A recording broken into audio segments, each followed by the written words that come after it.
શિવં શંકરમ. આદરણીય ભાઈ શ્રી મનુભાઈ, સજ્જનો અને બહેનો, પ્રવચનની શરૂઆત કરું એના પહેલા થોડો જે સંકોચ થાય છે એની વાત કરી દઉં. ઉપનિષદ અત્યંત સ્થૂલ ભૂમિકાનો કોઈ લૌકિક વિષય નથી કે એને સામાન્ય સ્તર ઉપર ગમ્મત સાથે, હાસ્ય સાથે પીરસી શકાય. ઉપનિષદ ક્લાસિકલ ગ્રંથો છે, એમાં અગાધ ઊંડાણ છે અને ઊંડાણનો ત્યાગ એ જ મેળવી શકે જેને ડૂબકી મારતા આવડી હોય, જે ડૂબકીઓ મારી શકતો હોય, એ જ એના ત્યાગને કંઈક પ્રાપ્ત કરી શકે. મારામાં એવી શક્તિ કે ક્ષમતા નથી એનું મને ભાન છે, અને એનું ભાન હોવા છતાં પણ આ વિષય ઉપર જયારે ચર્ચા કરવાની આમ ભીડી રહ્યો છું ત્યારે મને થોડો સંકોચ થાય છે. એટલે હું આપ સૌને મને સહાયતા કરો એ માટે પ્રાથમિક વિનંતી કરું છું. મારી અક્ષમતા, મારી અકુશળતા, મારી અપ્રૌઢતા એને તમે સૌ નિભાવી લેજો. હિન્દુ પ્રજાની પાસે મુખ્યતઃ 3 ગ્રંથો છે. વેદ અથવા વેદો, ઉપનિષદ અથવા ઉપનિષદો, પુરાણ અથવા પુરાણ. મેં ગીતાને એટલા માટે સ્થાન નથી આપ્યું કારણ કે ગીતા સ્વતંત્ર ગ્રંથ નથી, પણ એની ચર્ચા અત્યારે નહીં કરું. આ 3 ગ્રંથો છે. આ 3 કેટેગરીના, 3 પ્રકારના ગ્રંથોએ હિન્દુ પ્રજાને 3 પ્રદાનો કરેલા છે. 3 પ્રકારના પ્રદાનો છે. એ સારા છે કે ખોટા છે, એનાથી લાભ થયો કે હાનિ થઈ, એની ચર્ચા નહીં કરીએ. પણ હિન્દુ પ્રજા આ 3 માર્ગોમાં લગભગ વહેંચાયેલી છે. વૈદિક પીરિયડ અથવા વેદોમાં મુખ્યતઃ દેવવાદ છે. દેવો છે, યમ, કુબેર, વરુણ, મિત્ર વગેરે વગેરે ઘણા દેવો છે. અને દેવોને રીઝવવાના સાધનો છે. જીવનના કેટલાય ઉત્કૃષ્ટ મંત્રો પણ છે, પણ જેણે વેદોનું અધ્યયન કર્યું હશે, આપણી એક સૌથી મોટામાં મોટી આ દુર્દશા છે કે આપણામાંથી મોટા ભાગના કહીએ અથવા એમ કહીએ કે બધાએ વેદોના નામ તો સાંભળ્યા હોય છે, પણ એનું અધ્યયન નથી કર્યું હતું. એટલે હદ સુધી એકવાર મારે સિદ્ધપુરમાં 1 મહિનો પ્રવચન કરવાનું થયેલું, બ્રાહ્મણોની વાડીમાં. 2,500 ઘર બ્રાહ્મણોના. અને મેં એમને પૂછેલું કે તમારામાંથી જેણે કોઈએ 4 વેદોનું અધ્યયન કર્યું હોય હાથ ઊંચો કરો. એકે ના નીકળ્યો. 3 વેદોનું, 2 વેદોનું, 1 વેદોનું, એકે માણસ ના નીકળ્યો.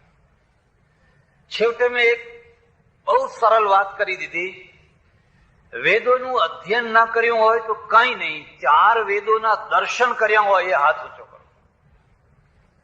માત્ર 4 વેદોના દર્શન કર્યા હોય કે આ 4 વેદ. મારે તમારી પાસે હાથ ઊંચા નથી કરાવવા, અને જો હું આ હાથ ઊંચા કરાવવા માંગુ તો મને વધારેમાં વધારે 10 માણસો હાથ ઊંચા કરનારા કદાચ નીકળે તો નીકળે. કદાચ આખા વિશ્વમાં એક હિન્દુ પ્રજા જેવી છે જે એના મૂળ ગ્રંથોનું અધ્યયન તો નથી કરતી, દર્શન પણ નથી કરતી. એક રીતે એ સારું પણ છે. એટલા માટે સારું છે, અનુભૂતિ કરતા કલ્પના બહુ રસાળો હોય છે. તમે મથુરા નથી જોયું એ જ સારું છે, તમે અયોધ્યા નથી જોઈ એ જ સારું છે. સરયુનો કિનારો રામાયણ કોઈ વાંચતો હોય, રામાયણી, અને તુલસીદાસજીની ચોપાઈઓ ઉપર વર્ણન કરતો હોય તો હા શું સરયું, પણ જાઓ તો ખબર પડે કે તમારું પાકીટ 5 મિનિટમાં ઉડી જાય. તમારા નાવા ગયેલા હોય ને તમે આવીને જુઓ તો જોડા જ ના હોય. અનુભૂતિ કરતા કલ્પના છે ને એમાં બહુ રસ આવતો હોય છે, પણ વેદોની ચર્ચા નથી કરવી. એના ઉત્તરવર્તી એટલે ઘણા ઉત્તરવર્તી કાળમાં હિન્દુ પ્રજાને પુરાણો મળ્યા, અને પુરાણોમાં અવતાર છે. દેવો કાં તો વિલીન થયા છે, કાં તો દેવો અવતારના રૂપમાં બદલાયા છે, કાં તો દેવો અવતારમાં અનુસ્યુત થઈ ગયા છે. પણ પુરાણોમાં આવો એટલે તમને અવતાર અવતાર અવતાર અવતાર, આખો અવતારવાદ એક શરૂ થાય છે. અને પ્રજા છે, પ્રજાના લક્ષ્યની અંદર પણ સતત એક વાત મૂકવામાં આવે છે, શ્રાપ અને આશીર્વાદની કથાઓ. શ્રાપ અને આશીર્વાદની કથાઓ. ફલાણા રાજાને સંતાન નહોતું, ફલાણા ઋષિએ આશીર્વાદ આપ્યો, એના ઘેર પારણું બંધાયું. ફલાણાને ફલાણું નહોતું, ફલાણું થયું, એને શ્રાપ. દુર્વાસાએ શ્રાપ આપ્યો, પરશુરામે શ્રાપ આપ્યો, વિશ્વામિત્રે શ્રાપ આપ્યો. શ્રાપ અને આશીર્વાદની કથાઓ બાદ કરી નાખો તો પુરાણમાં 0,0,0,0 આવી જાય. અને આ શ્રાપ અને આશીર્વાદની કથાઓએ પ્રજાના જીવનના ઘડતરમાં પુરુષાર્થ કરતા આ કલ્પનાને પ્રચુર રીતે ઠાંસીને ભરી દીધી. એટલા માટે તો તમે જોજો, અહીંયા પુરુષાર્થ કરીને પ્રાપ્ત કરવું એના કરતા કોઈ મહાત્મા મળી જાય, કોઈ ગિરનારી બાવા મળી જાય, કોઈ ફલાણા બાપા મળી જાય, મારા માથા ઉપર હાથ મૂકે અને અમારો બેડો પાર કરી દે. દીકરી પરણાવવી હોય, પરીક્ષામાં પાસ થવું હોય, દુકાન ના ચાલતી હોય ને દુકાન ચલાવવી હોય, કે પછી મોક્ષ જોઈતો હોય, કે પછી શક્તિપાત કરાવવો હોય. પેપરો વાંચતા હશો તમે, શક્તિ વિનાની પ્રજાને શક્તિપાત કરનારાઓના ટોળા પાછળ પડ્યા છે. શક્તિ વિનાની પ્રજા. તમે કોઈ દિવસ તુલના કરી? યુરોપિયનોના શરીરો જેવા તમારા શરીરો છે, એમના મસ્તિષ્ક જેવા તમારા મસ્તિષ્કો છે, એમના શસ્ત્રો જેવા તમારી પાસે શસ્ત્રો છે, એમના વાહનો જેવા તમારી પાસે વાહનો છે, એમના ભવનો જેવા તમારી પાસે ભવનો છે, એમના માર્ગો જેવા તમારી પાસે માર્ગો છે, એમના વિમાનો જેવા તમારી પાસે વિમાનો છે, એમની પ્રામાણિકતા જેવી તમારી પાસે પ્રામાણિકતા છે. એટલે હું કહું છું કે આ શક્તિ વિનાની પ્રજા. અને અહીંયા શક્તિપાત કરનારાઓ મારા 3-4 તો મારા ઓળખીતા છે. એમાંના 2 અત્યારે બીમાર પડ્યા છે, અને 2ની હાલત એટલી કફોડી છે કે એકને સાચવવા માટે 3-4 ડોક્ટરો ઉભા રહે છે. પણ પ્રજાને શક્તિપાત ગમે છે. શક્તિ ઉદય નહીં, શક્તિપાત. પણ એમને કોણ સમજાવે કે શક્તિ આપેલી નથી આવતી, શક્તિ તો ઉગાડેલી ઉગતી હોય છે. અને ઉગાડેલી જે શક્તિ ઉગતી હોય છે ને, એનો જલ્દી ઉચ્છેદ નથી કરી શકાતો હતો. ગાંધીજીની પાસે જે શક્તિ હતી એ તો ઉગાડેલી શક્તિ હતી. એટલે ઝાડ જેટલું ઉપર હતું એથી વધારે જમીનમાં હતું, એના મૂળ જમીનમાં હતું. અને જે ઝાડના મૂળ જમીનમાં હોય એના ઉપર આંધીઓ આવે, તોફાનો આવે, વાવાઝોડા આવે, એને એના વેગને પચાવી જાય, એના વેગને સહન કરી જાય. જેને ગાંધીજીનું જીવન વાંચ્યું હશે એમને ખબર હશે કે ઝાડ ઉપર કેટલી આંધીઓ આવી, કેટલી વાર પથરા પડ્યા, કેટલી વાર ગાળો બોલાઈ.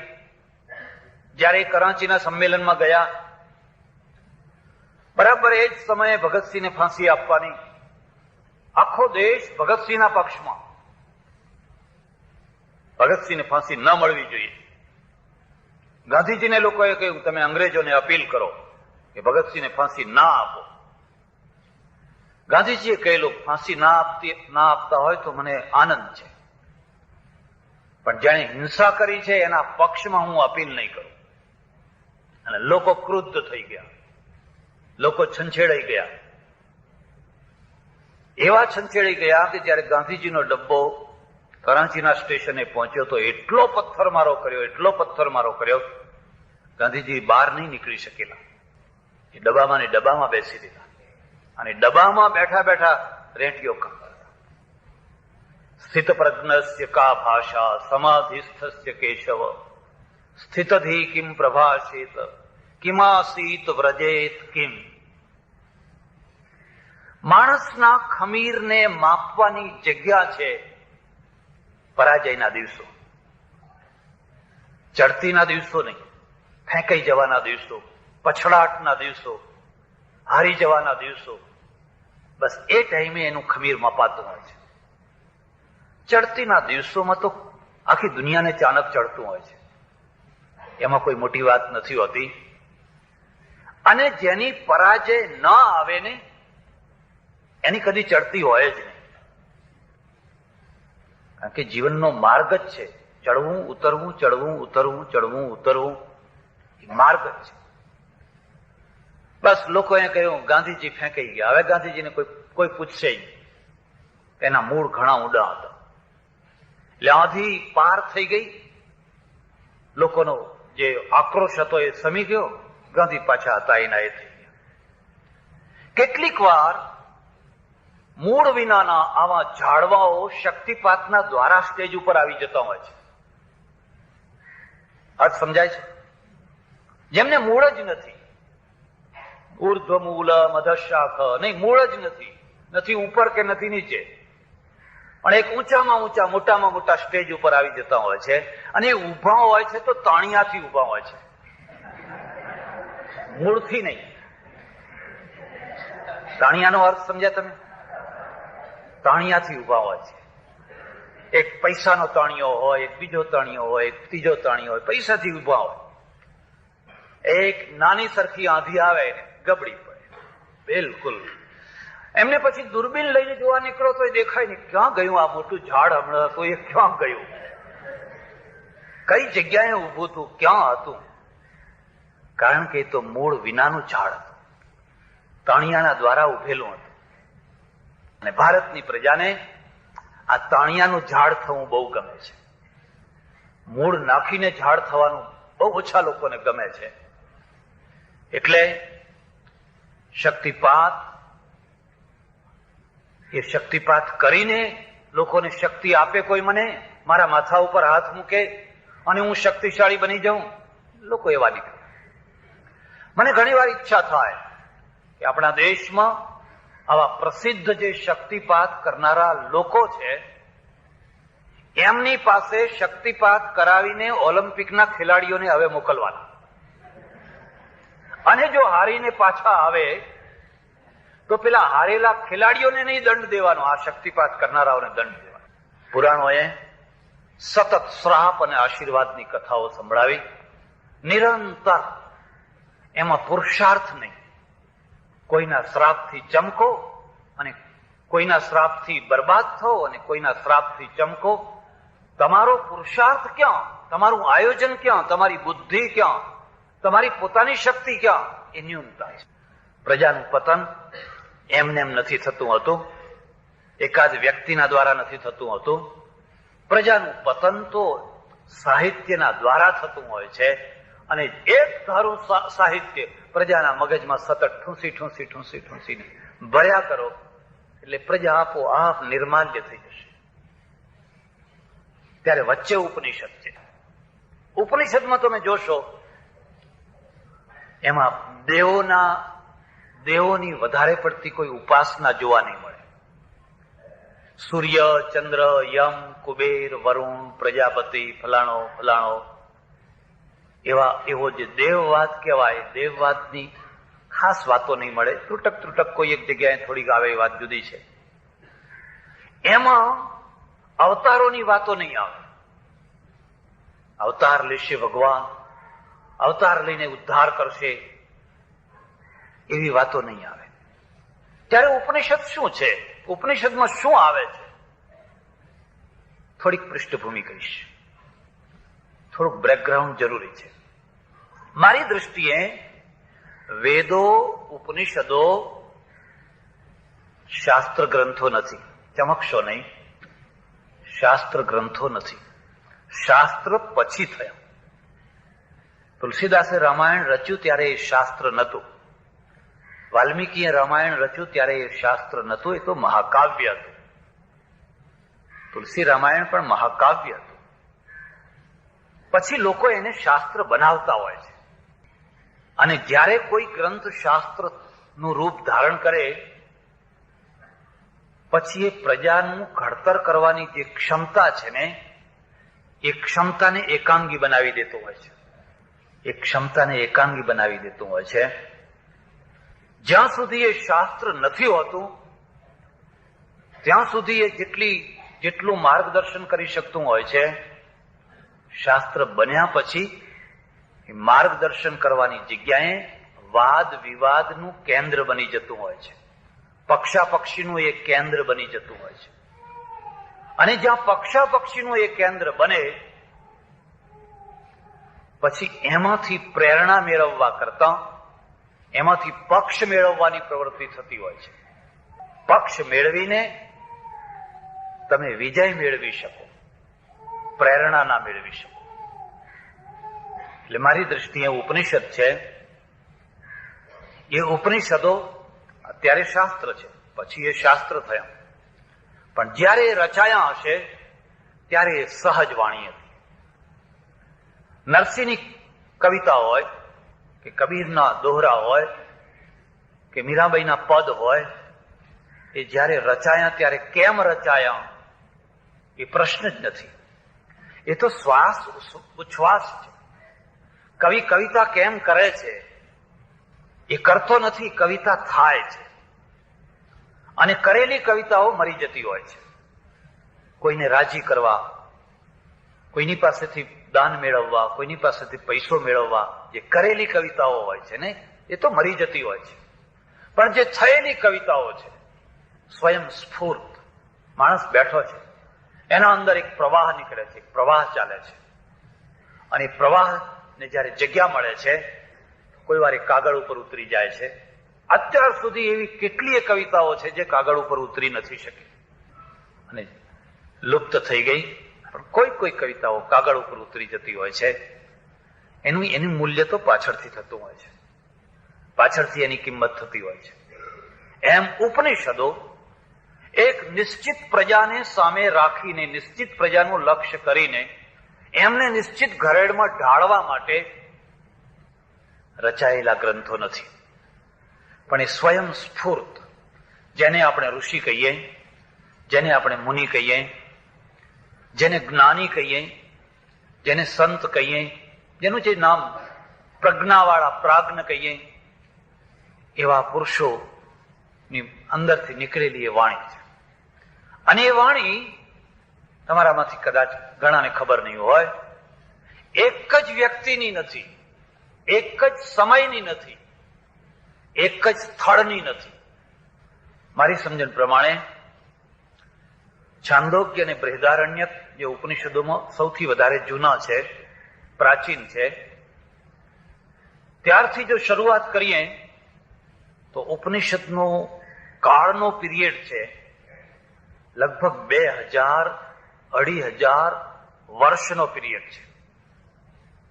બુદ્ધના પહેલેથી ઉપનિષદો શરૂ થાય છે અને અકબરના દરબાર સુધી એ રચાતા જાય છે.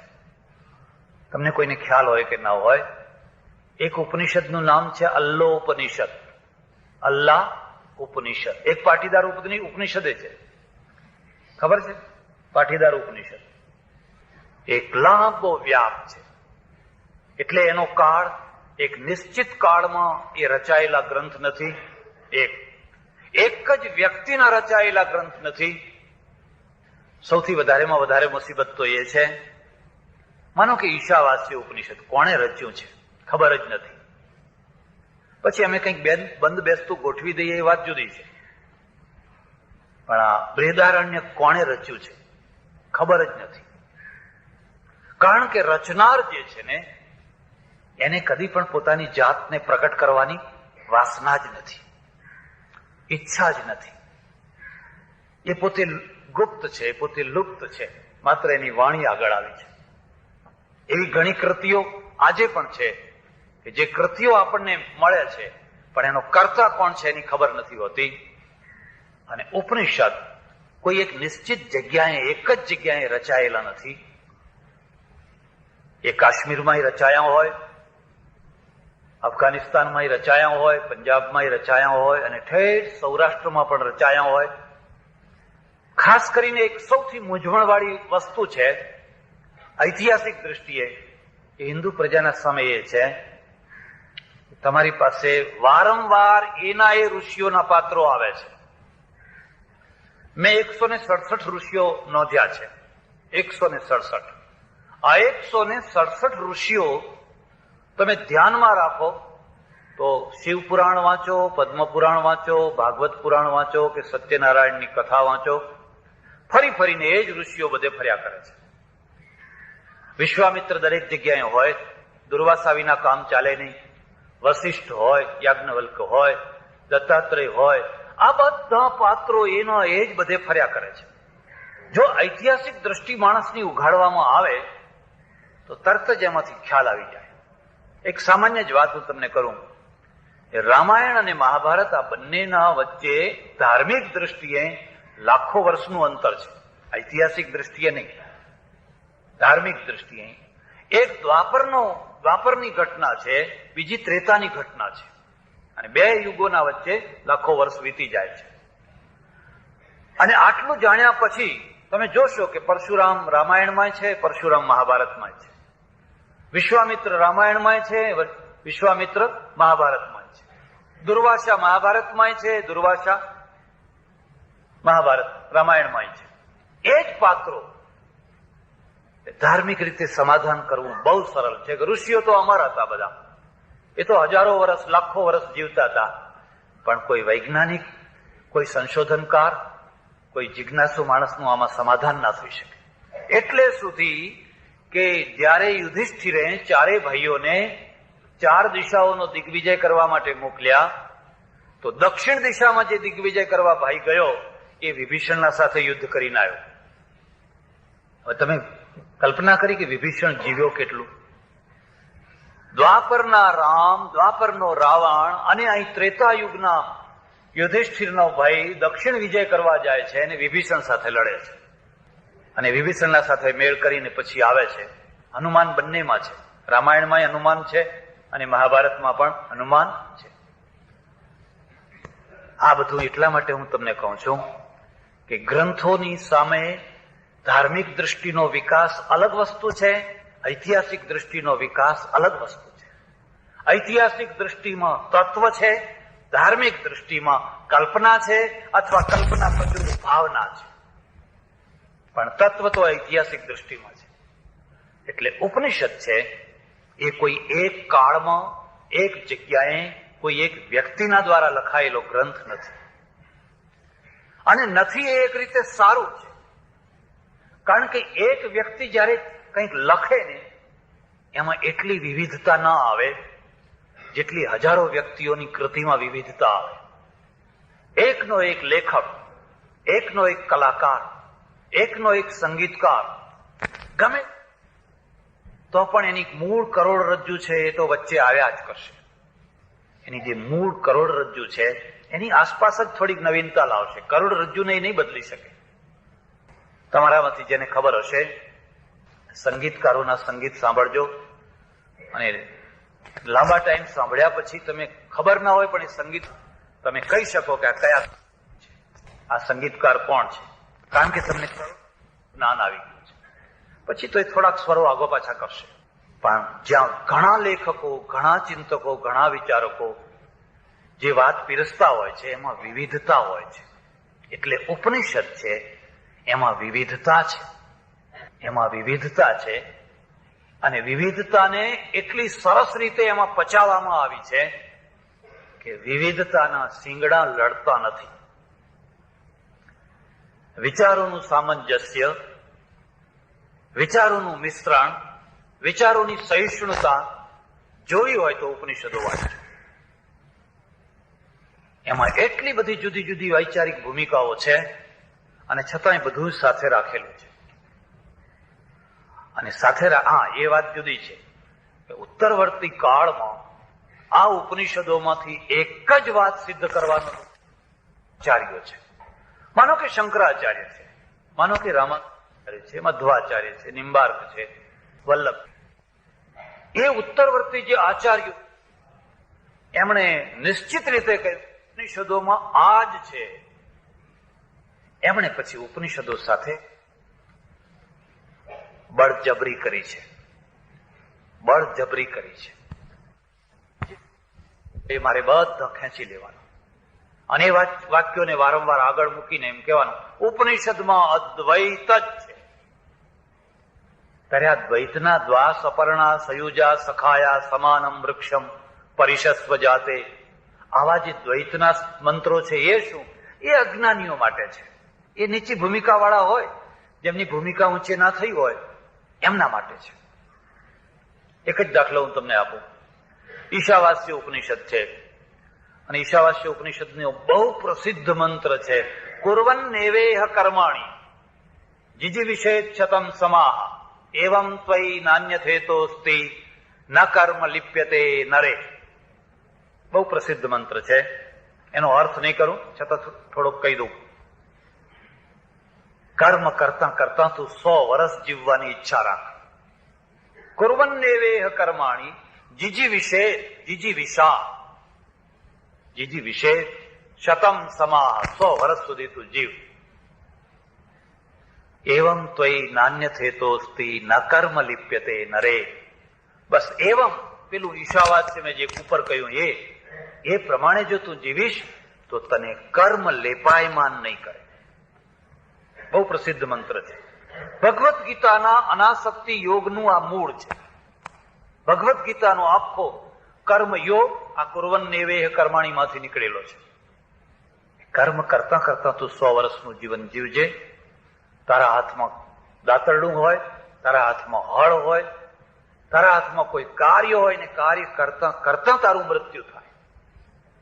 ખાટલામાં પડીને રીબાતા ડચકા ખાતા વાસના, પેલો આવ્યો કે નહીં, મારો છોકરો આવ્યો કે નહીં, છોકરાનો છોકરો આવ્યો કે નહીં, એમ નહીં. તરફડિયા મારતા નહીં, કામ કરતા. આ ઉપનિષદનો આદર્શ છે. પણ શંકરાચાર્યની ભૂમિકામાં શું લખ્યું ખરું? તમે વાંચી જોજો. કોઈની પાસે શંકર ભાષ્ય હોય તો તમે વાંચી જોજો. અને એમણે ઉપરની ભૂમિકામાં લખ્યું છે એશામ તુ જ્ઞાને નિષ્ઠા નાસ્તી, જે લોકોની અદ્વૈતમાં નિષ્ઠા નથી થઈ શકતી, તેશામ અજ્ઞાનીનાં કૃતે અયમ મંત્ર. એવા જે અજ્ઞાની લોકો છે એમના માટે આ કર્મનો મંત્ર છે. મેં ઘણી વાર લોકોને પૂછ્યું કે આ અજ્ઞાની માટે ઉપનિષદ છે એમને? મને ગમે એ જ્ઞાની માટે ને મને ના ગમે એ બધું. આ તો માત્ર એક વાત મેં નમૂનો તમને કહ્યો. એટલે 8મી શતાબ્દીના ઉત્તરકાળમાં તમે જોશો તો ઉપનિષદનો એક જ સંદેશો છે, એવો દુરાગ્રહ શરૂ થયો. અને એ દુરાગ્રહ શરૂ થયો એટલે એમાંથી સંપ્રદાયો જુદા પડ્યા. દ્વૈત, અદ્વૈત, વિશિષ્ટાદ્વૈત, શુદ્ધાદ્વૈત, ફલાણા. પણ ઉપનિષદ રચનાર ને પોતાને ખ્યાલ નથી કે મારો ઉપનિષદ દ્વૈતનું છે, અદ્વૈતનું છે, શુદ્ધાદ્વૈતનું છે. એના મગજમાં જ નથી. એને તો એક સહજ સ્ફૂર્તિમાં જે વાણી નીકળી એ વાણીને વહાવી અને વહાવતા રહ્યા. એટલે મારી તમને એક ખાસ ભલામણ છે. અને ભલામણ શું છે કે કદી પણ વિચારોની અંદર દ્રઢતાપૂર્વક, દુરાગ્રહપૂર્વક એકતા લાવવાનો પ્રયત્ન ના કરશો. વિચારોને પુષ્પનો ગુચ્છો બનાવજો, પુષ્પનો ગુચ્છો. અને જ્યાં વિચારોની એકતા લાવવાનો પ્રયત્ન થયો ત્યાં જુલ્મ અને જનૂન બે આવ્યા વિના રહેતા જ નથી. ક્રિશ્ચિયાનિટીએ આ કામ કર્યું. એણે કહ્યું જે બાઇબલ છે એ બાઇબલથી જરાય વિરુદ્ધ કોઈ વિચાર ચાલી ન શકે. એમાં બ્રુનોને બાળવામાં આવ્યો. ગેલિલિયો, બ્રુનો, કોણ જાણે કેટલા લોકો એમના ઉપર જુલ્મો, કારણ કે વિચારો જુદા પડે છે એટલા માટે. એવું જ થોડુંક ઇસ્લામે કર્યું અને એનું પરિણામ પણ ત્યારે અને આજે પણ તમે જોઈ શકો છો. એવું જ કમ્યુનિસ્ટોએ કર્યું, સામ્યવાદીઓએ પણ એવું કર્યું. માર્ક્સથી જુદા ના પડી શકાય. બહુ તો માર્ક્સની જે વ્યાખ્યા કરી છે એવા વ્યાખ્યાતાઓ હોય એની સાથે તો તમારો મેળ હોવો જ જોઈએ. જો એનાથી તમે જરાય જુદા પડો તો તમને સહન ન કરી શકાય.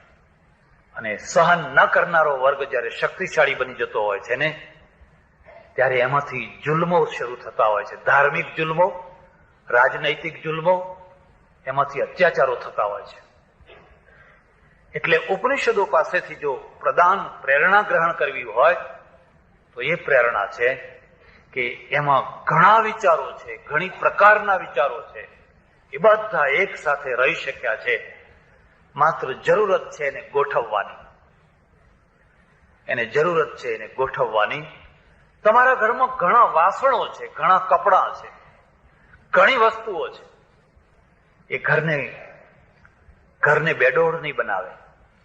બસ જરૂરત છે એને યથાયોગ્ય ગોઠવવાની. થાળીની જગ્યાએ થાળી, વાડકીની જગ્યાએ વાડકી, લોટાની જગ્યાએ લોટો, પ્યાલાની જગ્યાએ પ્યાલો, ગોદડાની જગ્યાએ ગોદડા, કપડાની જગ્યાએ કપડા અને જોડાની જગ્યાએ જોડો. અને ભગવાનની છબીની જગ્યાએ ભગવાનની છબી. જો તમને ગોઠવતા આવડ્યું ને તો તમારું ઘર તો એક સૌંદર્યનું પ્રતીક બની જશે.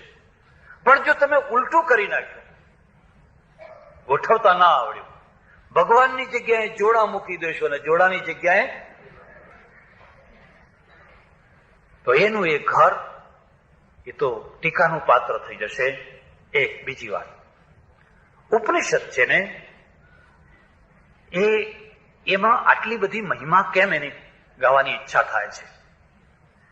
કારણ કે અમારે ત્યાં જેને શાસ્ત્રો અમે કહીએ છીએ એના રૂપ છે. એક રાજા જેવું શાસ્ત્ર, એક પત્ની જેવું શાસ્ત્ર, એક મિત્ર જેવું શાસ્ત્ર. રાજ સંમિત, કાંતા સંમિત, મિત્ર સંમિત, એવા જુદા જુદા પ્રકાર છે. રાજા આદેશ કરે છે કારણો વિના, બસ પ્રજાએ સાંજે ઘર બહાર નહીં નીકળવું. પણ કેમ નહીં નીકળવું? નહીં, પૂછવાનું નહીં. આજ્ઞા એટલે આજ્ઞા, આદેશ એટલે આદેશ. પ્રજાએ ઊંચી મૂછો નહીં રાખવી. તો એ રાખીએ જ નહીં તો હવે શું વાંધો છે? અને જો છોજ નડતી હોય તો અમે મૂળમાંથી કાઢી નાખીએ. એટલે એ આજ્ઞા છે, એ આદેશ છે. શાસ્ત્ર જયારે 100% આજ્ઞાકારી બનતું હોય છે ત્યારે પ્રજાના બૌદ્ધિક વિકાસને, પ્રજાના જીવનના વિકાસને સ્થગિત થઈ જવાનું હોય છે. પ્રજા સ્થગિત થઈ જતી હોય છે. તો કેટલીક વાર શાસ્ત્ર છે એ કાંતા સંમિત હોય છે.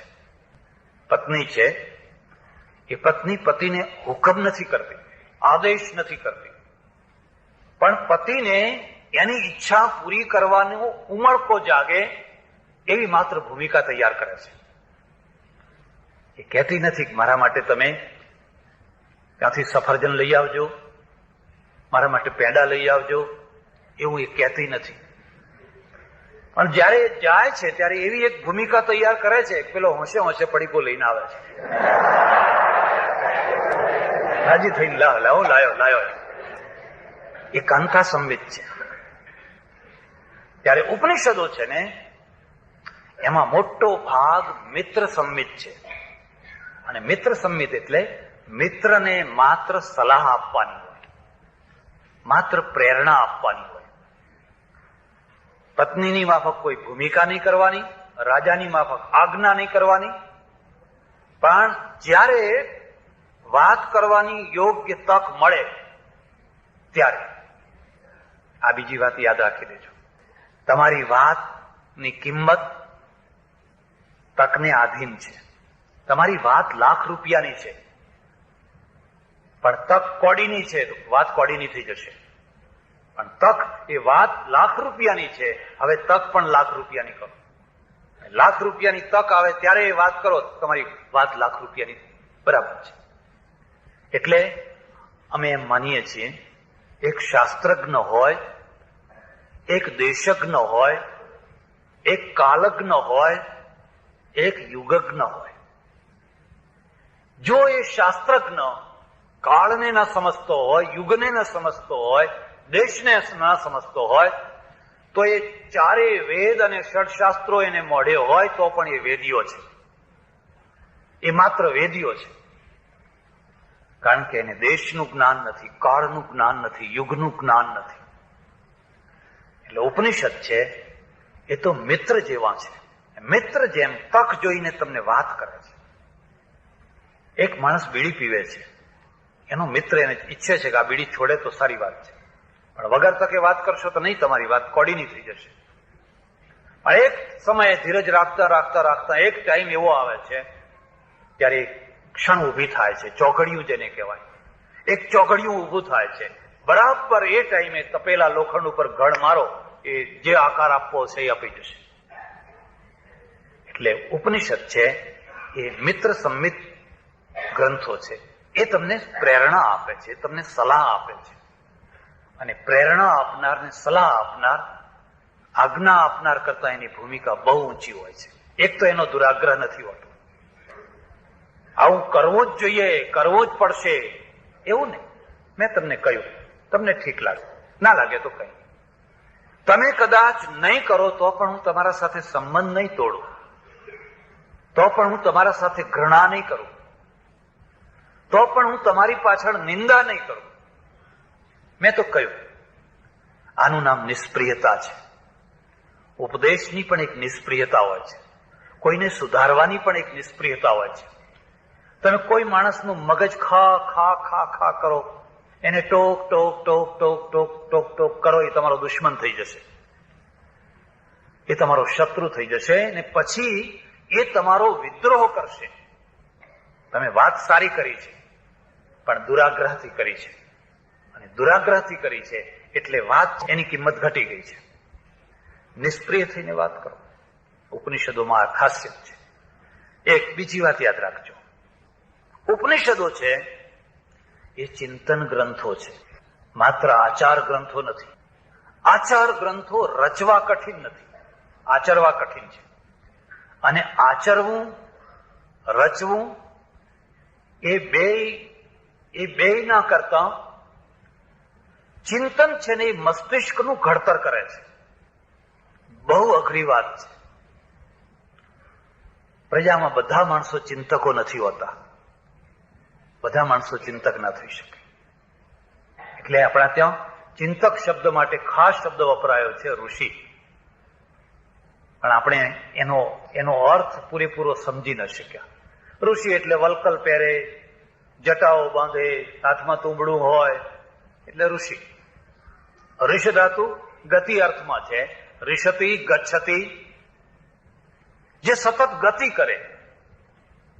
એટલે ગતિ કરે એનો અર્થ એમ ના સમજતા ચાલ ચાલ ચાલ ચાલ ચાલ ચાલ ચાલ, પગે ચાલ ચાલ ચાલ ચાલ કરે એવો અર્થ ના કરતા. પણ ગતિના 3 અર્થ કર્યા છે, જ્ઞાન, ગમન અને પ્રાપ્તિ. અને ઉપનિષદમાં પણ શબ્દ ધાતુ છે, ઉપ ની સદ, સદલી વિશરણ ગત્યવસાદનયો. સદલી ધાતુ છે એ વિશીર્ણ થઈ જવું, ગતિ અને અવસાદન, આ 3 અર્થમાં છે. એટલે ઉપનિષદમાં શબ્દ જે પડ્યો પાછળ, ઉપ અને ની તો ઉપસર્ગ છે, પણ પાછળનો જે ધાતુ છે એ ધાતુનો અર્થ પણ ગતિ છે, અને ચિંતકનો અર્થ પણ ગતિ છે. જે પ્રજાને ગતિશીલ રાખે, જે પોતે ગતિશીલ હોય અને પ્રજાને જે ગતિશીલ રાખે, બસ એનું નામ છે ઋષિ. પ્રજાને ગતિશીલ રાખવાનો અર્થ છે પ્રજા સ્થગિત ન થઈ જાય, પ્રજા જડતામાં ના આવી જાય, પ્રજા અટકી ના જાય. જીવનનો અર્થ જ ગતિ છે. એટલે ઋષિ છે એ ઋષિનો અર્થ પણ ગતિશીલતા છે. પણ આ જે ચિંતન છે ને, એ ચિંતનમાં બે રૂપ છે. એક વ્યક્તિનું ચિંતન, બે સમૂહનું ચિંતન. વ્યક્તિનું ચિંતન છે એ દુર્લભ છે અને સમૂહનું ચિંતન એથી પણ વધારે દુર્લભ છે.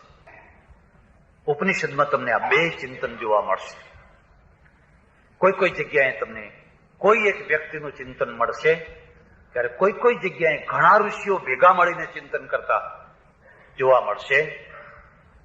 પછી એ જનકનો દરબાર હોય, યાજ્ઞવલ્ક હોય, કે પછી બીજો કોઈ ઋષિ હોય, કે કોઈ પીપલાદ હોય, એની પાસે 5-25 ઋષિઓ જઈ અને પ્રશ્ન ચર્ચા કરતા હોય. તો એમાં વ્યક્તિનું ચિંતન છે, એમાં સમૂહનું ચિંતન છે. વ્યક્તિના ચિંતનમાં મોટા ભાગે દુરાગ્રહ આવી જતો હોય છે, ત્યારે સમૂહ ચિંતનમાં એ દુરાગ્રહતાનું પરિમાર્જન થતું હોય છે. શરત એટલી છે કે સમૂહમાં ચિંતકો હોવા જોઈએ. 6 હોય, 5 હોય, 10 હોય, 20 હોય, પણ એ 20 ચિંતકો હોય. અનુયાયી એ ચિંતક નથી, આ વાતને યાદ રાખજો. અનુયાયીઓ એ ચિંતકો નથી, એ તો પાછળ ચાલનારા છે. અને કોઈ પણ પ્રબળમાં પ્રબળ ચિંતનનો સૌથી મોટામાં મોટો દુશ્મન એનો વિરોધી નથી. વિરોધના કારણે ચિંતન મળતું નથી. સૌથી મોટામાં મોટો દુશ્મન એનો આંધળો અનુયાયી વર્ગ છે. આંધળો અનુયાયી વર્ગ. જ્યાં તમારી પાછળ એક આંધળો અનુયાયી વર્ગ થયો નહીં, એ તમારા ચિંતનને મારી નાખશે. કેમ મારી નાખશે? કારણ કે એમાં તાજગી નહીં આવવા દે, એમાં નવીનતા નહીં આવવા દે, એમાં જે સ્ફૂર્તિ આવવી જોઈએ એ સ્ફૂર્તિ નહીં આવવા દે. એ જડતાની માફક, જોડની માફક એ વાતોને પકડી લેશે. એટલે ઉપનિષદમાં જે ચિંતન છે એ ઘણીવાર વ્યક્તિનું ચિંતન છે, તો કેટલીક વાર સમૂહનું ચિંતન છે. અને વિશેષતા એ છે કે દુરાગ્રહ કોઈ જગ્યાએ નથી. કોઈ જગ્યાએ દુરાગ્રહ નથી, હઠાગ્રહ નથી. એક બીજી વાત પણ તમને કહું, ચિંતન છે એ ચિંતનના 3 રૂપ છે. યાદ રાખવા હોય તો રાખી લેજો. વ્યક્તિબદ્ધ ચિંતન, ગ્રંથબદ્ધ ચિંતન અને મુક્ત ચિંતન. ઉપનિષદના સંદર્ભમાં તમે આને મૂલવજો. કોઈ એક પૂર્વનો વ્યક્તિ થઈ ગયા, એ વ્યક્તિ સાથે મારી ચોટી હું બાંધી દઉં, મારા સર્વસ્વને એમની સાથે બાંધી દઉં, અને પછી હું જે ચિંતન કરું એનું નામ વ્યક્તિબદ્ધ ચિંતન છે. અને વ્યક્તિબદ્ધ ચિંતનમાં તાજગી ના હોય, એમાં સંપ્રદાય હોય, એમાં પક્ષ હોય, એમાં વાદ હોય. જેમ વ્યક્તિબદ્ધ ચિંતન છે એવું એક ગ્રંથબદ્ધ ચિંતન છે. પૂર્વનો કોઈ એક ગ્રંથ, એ કોનો લખેલો છે? ઈશ્વરનો, સાક્ષાત ઈશ્વર. વેદ કોણે રચ્યા છે? પરમેશ્વરે. બાઇબલ કોણે રચ્યું છે? પરમેશ્વરે. કુરાન કોણે રચ્યું છે? પરમેશ્વરે.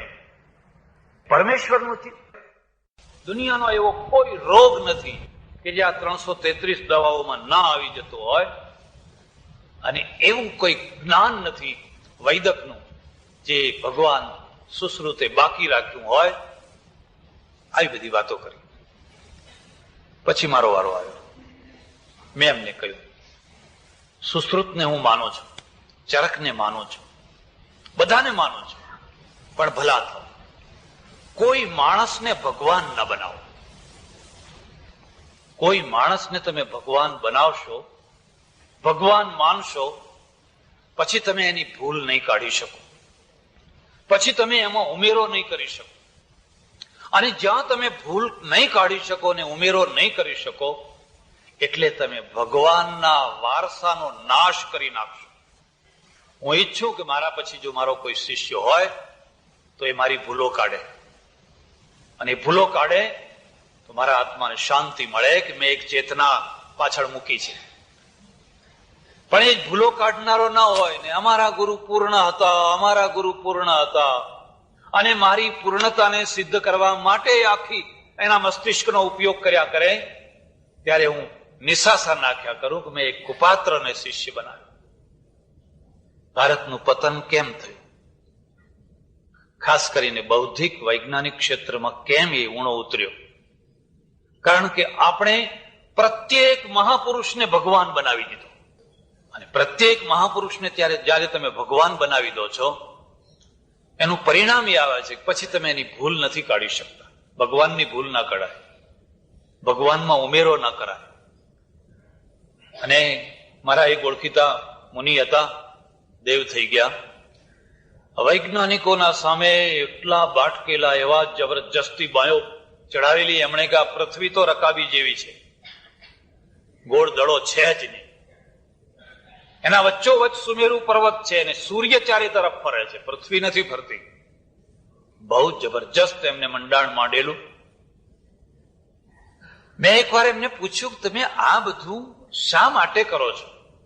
મને કે જુઓ, જે ધર્મ ગ્રંથો છે એમાં કદી ખોટું લખેલું ના હોય, કારણ કે લખનાર તો પૂર્ણ જ્ઞાની હતા, સર્વજ્ઞ હતા.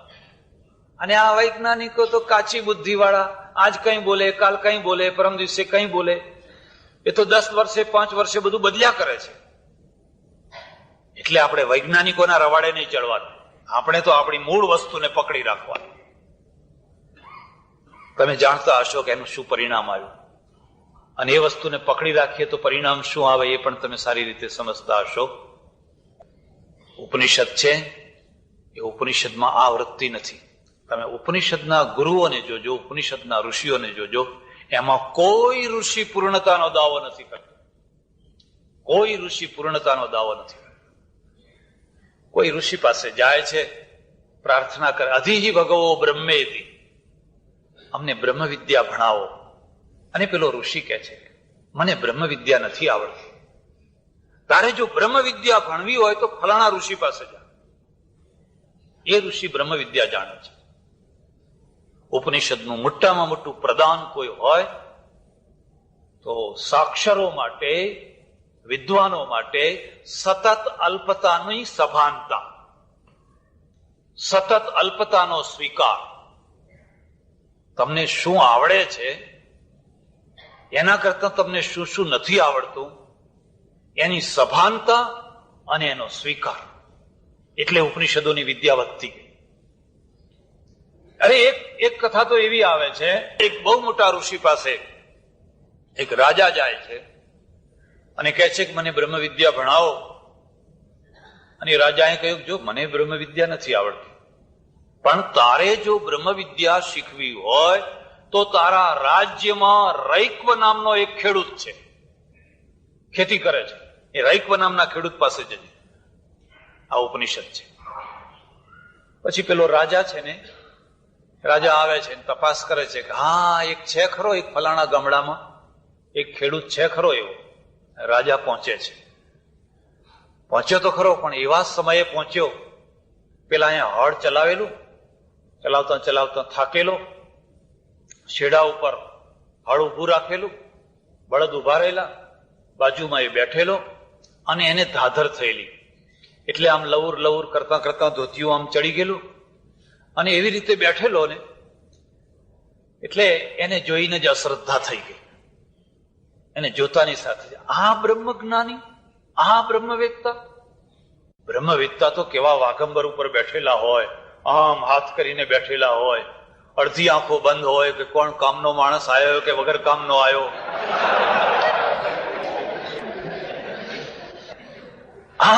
આ માણસ લવર લવર લવર કરે છે, એ બ્રહ્મવેત્તા હોય? આ વાતને યાદ રાખજો.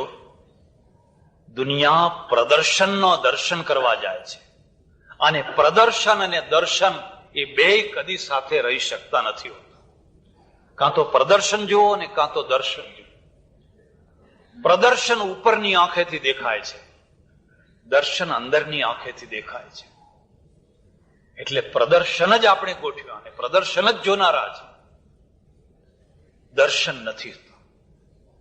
દર્શનને દોડ નથી હોતો, દર્શનને આડંબર નથી હોતો. જે પરમેશ્વર છે ને, એને વાઘા નથી પહેરાવવા પડતા, એને મુગટ નથી પહેરાવવો પડતો, એને શણગારવા નથી પડતા. એ બ્રહ્મ જેવો છે એવો ને એવો જ છે. બહુ સુંદર છે, બહુ સુંદર છે. પણ જ્યારે આપણે વાઘા પહેરાવીએ છીએ, મુગટ પહેરાવીએ છીએ, ત્યારે પ્રદર્શનના ઉપર પહેરાવીએ છીએ, ત્યારે પ્રદર્શન કરીએ છીએ. લોકોને શું ગમશે, લોકોને કેવું રૂચશે. એટલે તો તમારે જોવું હોય તો પેપરમાં એડવર્ટાઇઝ આપે છે કે આવતી પૂનમે ભગવાનને 9.5 લાખ રૂપિયા વાળો મુગટ ધરાવવામાં આવશે. એટલે લોકો દર્શન કરવા ઉમટે છે. એ ભગવાન તો 9.5 લાખનો મુગટ નતો ત્યારે એનો એ જ ભગવાન હતો. પણ હવે 9.5 લાખના મુગટના દર્શન કરવા ઉમટે છે. હિંડોળાના દર્શન કરવા આવજો, ફલાણાના દર્શન કરવા આવજો, ફલાણાના દર્શન કરવા આવજો. બરાબર છે. ધક્કા ધક્કી કરી પ્રસાદ વેચાતો હોય તો વળી પ્રસાદે લે, 1 હાથે લે, 2 હાથે લે, સારો હોય તો ફરીને લે. કારણ કે અહીં દર્શન નથી, આ તો પ્રદર્શન છે. દુનિયાને પ્રદર્શન જોઈતું હોય. પેલો જયારે પહોંચ્યો એને તો અશ્રદ્ધા થઈ ગઈ, અને અશ્રદ્ધા થઈ ગઈ ને એટલે તરત જ પેલા રૈકવને ખબર પડી ગઈ. નજીક ગઈને કહ્યું, ફલાણા ઋષિએ મને મોકલ્યો છે અને તમે મને બ્રહ્મ વિદ્યા ભણાવો. એને મણની ગાળ જોખી દીધી રૈકવે પોતાના રાજાને. અહહારે ત્વા શુદ્ર, હે શુદ્ર, ચાલ અહીંથી નીકળ, તું બ્રહ્મ વિદ્યાનો લાયક નથી, અધિકારી નથી. કાઢી મૂક્યો, બ્રહ્મ વિદ્યા ના આપી. બોલો દુઃખી થઈને, અપમાનિત થઈને પાછો ઋષિ પાસે ગયો કે તમે મને કોના પાસે મોકલ્યો? એ માણસને તો બેસતાય નથી આવડતું, કોઈને આવકાર આપતાય નથી આવડતું. હું રાજા, એને ઉભા થવું જોઈએ, માન આપવું જોઈએ, આસન આપવું જોઈએ. એ તો લવર કરતો હતો. એવા માણસ પાસે તમે મને મોકલ્યો? અને એ ઋષિએ કહ્યું, તને ખબર નથી, એ જે ખેડૂત છે ને એના અંદરને તે નથી જોઈ શકતું, તે તો એના ઉપરના રૂપને જોયું છે, પ્રદર્શનને જોયું છે. તું શિષ્ય થઈને જા. શિષ્યસ્તેહમ સાધિ માત્વામ પ્રપન્નમ. નમ્ર થઈને જા, શ્રદ્ધા થઈને જા, શ્રદ્ધાળુ થઈને જા. આગ્રહ કરીને બીજી વાર મોકલ્યો. અને જયારે બીજી વાર શ્રદ્ધાથી સમિત પાણી થઈને ગયો, એ રૈકવે એને આખી બ્રહ્મ વિદ્યા શીખવાડી. મારું કહેવાનો ભાવ શું છે? ઋષિએ એમ ના કહ્યું હું તને ભણાવી દઉં, બીજે કઈ જતો જ નહીં હો, મને બધું આવડે છે. ઉપનિષદનું મોટામાં મોટું આ પ્રદાન છે. એને પોતાની અલ્પતાનું ભાન છે, અલ્પતાનો સ્વીકાર છે, અને અલ્પતાનું ભાન અને સ્વીકાર હોવાના કારણે વિકાસ છે. પૂર્ણ વિરામ પછી વિકાસ નથી હોતો. પૂર્ણ વિરામ પછી વિકાસ અટકી જતો હોય છે. એમાં પણ જ્ઞાનનું કદી પૂર્ણ વિરામ હોય જ. એટલે ઉપનિષદમાં એક ખાસ પ્રસિદ્ધ મંત્ર આવે છે, પૂર્ણમદ પૂર્ણમિદમ. એની વ્યાખ્યા નહીં કરું. પરમેશ્વર પૂર્ણ છે, પરમેશ્વર પૂર્ણ છે, બાકી બધું અપૂર્ણ છે. અને બાકી બધું અપૂર્ણ છે એટલે જીવન છે. અપૂર્ણતામાં જીવન છે, પૂર્ણતામાં શું જીવન રહ્યું? પ્રત્યેક જ્ઞાન ને વિજ્ઞાન જોઈએ છે. વિજ્ઞાન વિનાનું જ્ઞાન આપોઆપ મરી જતું હોય છે. જ્યાં તમે જ્ઞાન ઉપર પૂર્ણ વિરામ મૂક્યો નહીં, એ જ્ઞાન મરી જશે. એને સતત વિજ્ઞાન વિજ્ઞાન વિજ્ઞાન, અને વિજ્ઞાનની પેઢીઓ ચાલે છે, વિજ્ઞાનનો વંશ ચાલે છે. એ વિજ્ઞાન જ ભૂતકાળનું જ્ઞાન બની જતું હોય છે. આ માઇક છે, એક ટાઈમે વિજ્ઞાન હતું. જયારે આ શોધાયું ત્યારે વિજ્ઞાન હતું, પણ હવે જ્ઞાન થઈ ગયું. હવે એવું એટલું જ્ઞાન થઈ ગયું કે આ તો બહુ જૂની વાત થઈ ગઈ. જો આ નાનામાં નાનું છે, આટલું નાનું છે, તમને કદાચ દેખાતું પણ નહીં હોય, પણ આ મોટા કરતા વધારે કામ કરે છે. મોટા કરતા, કારણ કે એ વિજ્ઞાન છે. અને એ વિજ્ઞાનના ઉપર પૂર્ણ વિરામ મૂકી દો, અટકી જશે. એના પછી બીજું, બીજા પછી ત્રીજું, ત્રીજા. તમારી જ વાત કરો. લોક ભારતીએ બીજોના સંશોધન શરૂ કર્યા. લોક વન એ વિજ્ઞાન છે. કોઈ ટાઈમે ઘઉં વિજ્ઞાન હતો, કારણ કે ઘઉં કરતા જવ જૂના છે. પછી પાછળથી ઘઉં થયા છે. ઘણા ધાન, ઘણા ફળો ક્રમે ક્રમે વિકસ્યા છે, થયા છે. એમ તમને જો ઇતિહાસમાં રસ હોય તો યવ છે ને જવ છે ને, એ પ્રાચીન છે, વધારે લાંબે સુધી એમનું એ છે. પછી ઘઉં થયા, પણ એ ઘઉં થયા ત્યારે વિજ્ઞાન હતું, પછી એ જ્ઞાન થયું. વર્ષોથી એના એ ઘઉં એના એમાં લોક વન 10 વર્ષની મહેનત પછી, સતત 10 વર્ષની મહેનત પછી તમે એમાં એક નવું વિજ્ઞાન ઉમેર્યું, એનું નામ પડ્યું લોક વન. પણ લોક વનનું વિજ્ઞાન છે ને, એના ઉપર પૂર્ણ વિરામ મૂકી દો, બસ લોક વન એન્ડ, બસ હવે કોઈ ઘઉંની નવી જાત એક જ્ઞાન થઈને મરી જશે. એટલે લોક 2, બરાબર, લોક 2 પણ શોધાયું.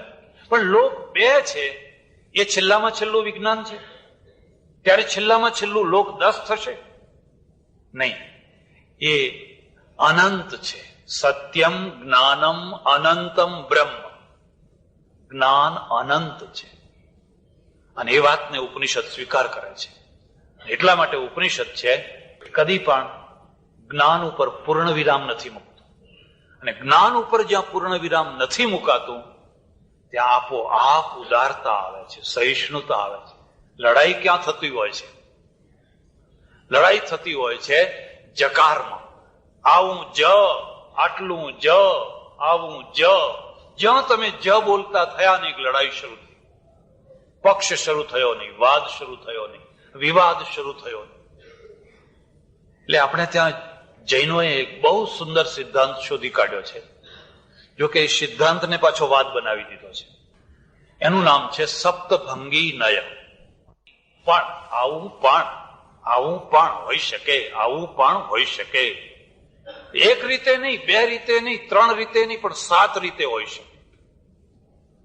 કદાચ આવું પણ હોઈ શકે, અસ્તિ સ્યાદ, કદાચ નાસ્તિ સ્યાદ, કદાચ અસ્તિ નાસ્તિ સ્યાદ, કદાચ અસ્તિ સ્યાદ અવક્તવ્ય, કદાચ નાસ્તિ સ્યાદ અવક્તવ્ય.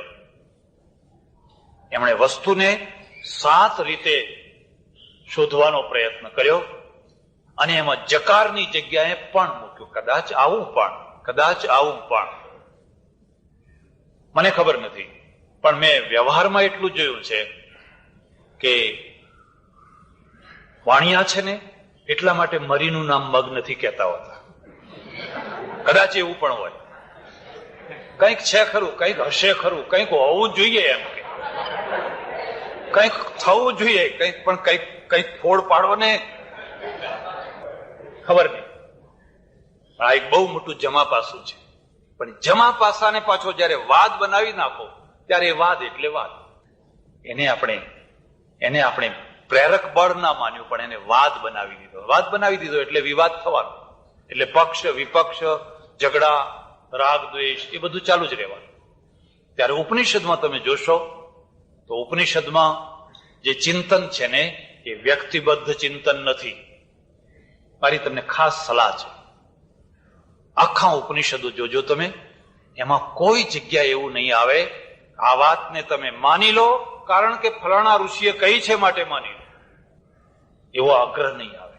ત્યારે બીજી જગ્યાએ આવો આગ્રહ, આ વાતને તમારે માનવી જ પડશે કારણ કે ફલાણા સર્વજ્ઞ પુરુષે આ કહી છે, ફલાણા સંતે કહી છે, ફલાણા પેગંબરે કહી છે, ફલાણાએ કહી છે, માટે તમારે માનવી પડશે.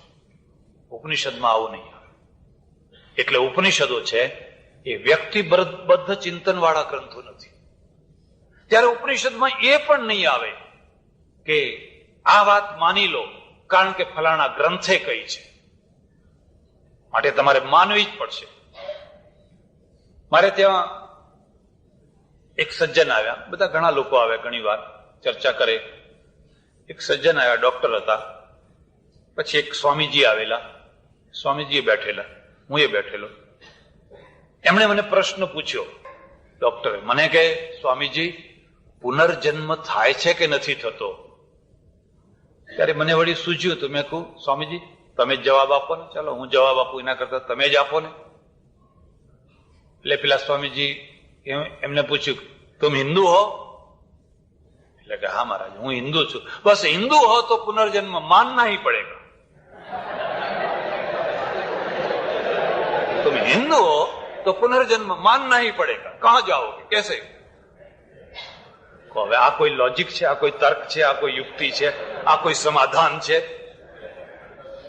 तुम्हारे पूर्वजों ने माना है, तुम्हारे फलाना ने माना है, ऋषि मुनियों ने माना है, फिर तुम कैसे कहते हो कि पुनर्जन्म नहीं है? પણ એટલું મેં જોયું પાછું કે મેં જો ઉત્તર આપવાનો પ્રયત્ન કર્યો હોત તો કદાચ હું અડધા પોણા કલાકે પણ એમને બંધ ના કરી શક્યો હોત, તો એમના એક જ ઉત્તરથી પેલા સડાપ દઈને બંધ થઈ ગયા.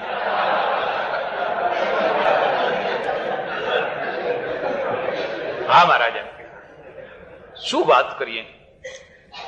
એકવાર એક સંમેલનમાં, એક સભામાં જવાનું થયેલું. એક સ્વામીજી બેઠેલા અને મેં કહ્યું કે એમને થોડુંક બોલવા દો. એ પેલા એ કહ્યું 2 મિનિટ, વધારે નહીં સ્વામીજી, 2 મિનિટથી વધારે ના બોલશો. 5 મિનિટ તો એમને કીર્તન જ ચાલુ કરાવ્યું, 5 મિનિટ સુધી. પછી જે શરૂઆત કરી, એ પહેલી શરૂઆત શરૂ કરી રાજસ્થાન તરફના હતા એક સંપ્રદાયના. એટલે પહેલી શરૂઆત કરી કે जिसके मत्थे में चोटी नहीं है उसको हम हिंदू मानते ही नहीं. તો હિન્દુની સંખ્યા તો બિલકુલ ખતમ જ થઈ ગઈ. जिसके मत्थे में चोटी नहीं है, બસ ચોટી ઉપર જ ચલાવ્યું. હવે શું કરવું? પાછા બંધ ના રે, માંડ બંધ રખાવ્યા. મેં કહ્યું ચોટી પુરાણ બંધ કરો, ભલા થાવ. ઉપનિષદોની આ વિશેષતા છે. તમે આખા ઉપનિષદોમાં જશો, એમાં કોઈ જગ્યાએ ચોટી રાખવી જોઈએ, જનોઈ જ પહેરવી જોઈએ, વલકલ જ પહેરવા જોઈએ એવું નથી. જો એવું હોત તો ઉપનિષદો ક્યારનાય મરી ચૂક્યા હોત. ત્યારે ઉપનિષદોમાં શું છે, આ મુદ્દાની વાત યાદ રાખજો. ઉપનિષદો ગ્રંથબદ્ધ નથી, માટે ફલાણા ગ્રંથમાં લખ્યું છે માટે તમારે માનવું જોઈએ. ઉપનિષદો વ્યક્તિબદ્ધ નથી. ઉપનિષદોનું ચિંતન એ મુક્ત ચિંતન છે, અને મુક્ત ચિંતન છે, ક્રમે ક્રમે વિકસિત થતું ચિંતન છે. એમાં સમૂહ ચિંતન પણ ભળ્યું છે. એટલે ઉપનિષદોમાં એક પાવર છે, એક શક્તિ છે. અને એના કારણે ઉપનિષદોનો કોઈ સંપ્રદાય નથી. હા, સંપ્રદાય વાળા એનો ઉપયોગ કરે એ વાત જુદી છે, પણ ઉપનિષદો છે એ ક્રિશ્ચિયનોય વાંચી શકે, મુસ્લિમોય વાંચી શકે, એ આસ્તિકોય વાંચી શકે, નાસ્તિકોય વાંચી શકે, જૈનોય વાંચી શકે, બૌદ્ધોય વાંચી શકે, કારણ કે એ મુક્ત ગ્રંથ છે. આ એની વિશેષતા છે. ત્યારે ઉપનિષદોમાં છે શું?